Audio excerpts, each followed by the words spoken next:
bonjour. Nikos Pappas. Bonjour.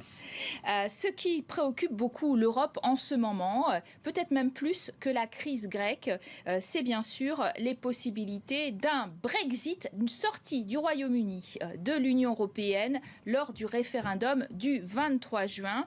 Alors, ce référendum est très attendu par toute l'Europe. Est-ce que les Grecs se passionnent pour cette question? Est-ce qu'ils sont inquiets par la possibilité de ce Brexit?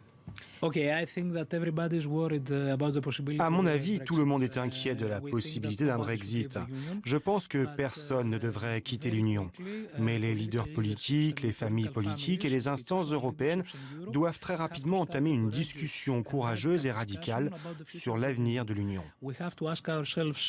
Nous devons nous demander pourquoi certaines personnes n'aiment plus l'Union européenne. Et l'on doit tirer des conclusions, des leçons de ce qui a été fait ces dernières années. Et l'on doit arrêter de penser que si chaque pays s'occupe de ses petites affaires, l'Union européenne ira bien. Cette idée ne fonctionne pas. Ça ne marche pas au niveau économique et ça ne marche pas face aux migrants. Est-ce que vous avez le sentiment que l'Europe a beaucoup à perdre en perdant les Britanniques si on se retrouvait à 27 après le 23 juin? Miser sur un éventuel Brexit ne serait pas très avisé.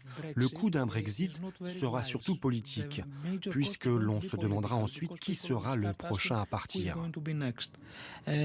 Je pense que nous ne devrions pas nous focaliser sur le nombre de milliards que coûterait un Brexit pour l'UE. Le Brexit ruinerait avant tout la confiance politique des États membres concernant le futur de l'Union. C'est pour cette raison que j'espère qu'il n'y aura pas de Brexit. Vous pensez à un effet domino? Exactement. Beaucoup de gens en ont parlé l'an dernier, quand la Grèce ne faisait pas partie, comme maintenant, de la solution, mais du problème. À l'époque, on craignait qu'un Grexit, notre sortie de la zone euro, n'entraîne un effet domino. Si notre pays avait quitté l'Union, la prochaine interrogation aurait été « Quel est le prochain sur la liste ?» Nous avons évité cela, ce n'est plus d'actualité. Cette opportunité doit être saisie pour repenser l'avenir de notre maison commune. La Grèce, elle a beaucoup été citée et utilisée dans la campagne pour partir, qui avance en effet pour argument que bien que la Grande-Bretagne ne soit pas dans la zone euro, eh bien il y a un risque véritablement sérieux qu'elles doivent un devoir de solidarité vis-à-vis de ce membre de la zone euro qu'est la Grèce, donc payer pour la Grèce. Eh bien ça, beaucoup de Britanniques ne veulent pas en entendre parler. Ce n'est pas vrai. Notez d'ailleurs que de nombreux pays ont prêté de l'argent à la Grèce et ils seront remboursés avec des intérêts. Je ne suis donc pas d'accord avec la thèse selon laquelle les Britanniques devront porter un fardeau supplémentaire pour résoudre la crise grecque.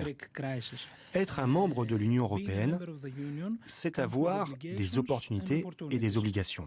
Et je pense que les Britanniques devraient faire le choix de rester membres. Ils ne font pas partie, on rappelle, de l'eurozone, donc ils n'ont pas les mêmes obligations que les membres de l'eurozone. Non, ils n'ont pas d'obligations envers la zone euro, mais ils ont des obligations en tant que membres de l'UE. Et en tant que membres, ils bénéficient aussi de nombreux avantages. C'est aux Anglais de décider. La commission budget du Bundestag vient de valider, en fait, vendredi 10 juin, le déblocage d'une nouvelle tranche de prêt, 10 milliards d'euros pour la Grèce, sous assistance financière depuis maintenant 6 ans. Et certains eurosceptiques en Grande-Bretagne disent que, globalement, toute l'Europe est sous prédominance de l'Allemagne et d'Angela Merkel. Est-ce que c'est votre sentiment aussi? Est-ce que vous l'interprétez pareil? Je vais commencer par répondre à la seconde partie de la question. Chaque pays essaye d'analyser l'intérêt qu'il a à être dans l'Union. Mais je pense qu'on devrait sortir la tête du guidon et regarder un peu plus loin. L'Allemagne est un grand pays, mais l'époque où elle pouvait décider de tout sans être contredite appartient au passé. Maintenant, vous avez mentionné que nous avions obtenu de réelles avancées au Bundestag avec le versement d'une nouvelle tranche d'aide. Ça me donne l'opportunité d'insister sur le fait que cette aide nous a été accordée parce que la Grèce a fait beaucoup mieux que ce que l'on imaginait au départ. Il faut d'ailleurs convaincre pour les Européens que l'Europe est à la hauteur dans certains dossiers, en particulier les dossiers économiques, dans le dossier grec. Est-ce qu'après ce référendum britannique, s'il se solde par un Brexit, eh bien, on sera beaucoup plus dur avec la Grèce? Est-ce que vous craignez que les créanciers soient beaucoup plus durs? La question, ce n'est pas d'être dur ou mou envers un pays en particulier. Ce qui importe, c'est de trouver des solutions communes qui puissent faire avancer l'Union européenne vers une croissance durable. Mais comme je l'ai déjà dit, nous espérons que les Britanniques choisiront de rester. Et je suis sûr que rien n'affectera la collaboration entre la Grèce et l'UE, car notre pays a prouvé qu'il avait un gouvernement avec une majorité, une volonté politique forte, une véritable capacité de décision et qui reconnaît la nécessité de suivre l'agenda des réformes demandées par nos créanciers pour réduire notre dette. On a mené la réforme des retraites alors que personne ne pensait que ce serait faisable. J'espère donc que le développement à travers le continent européen sera si intense qu'il permettra à notre pays de retrouver le chemin de la croissance.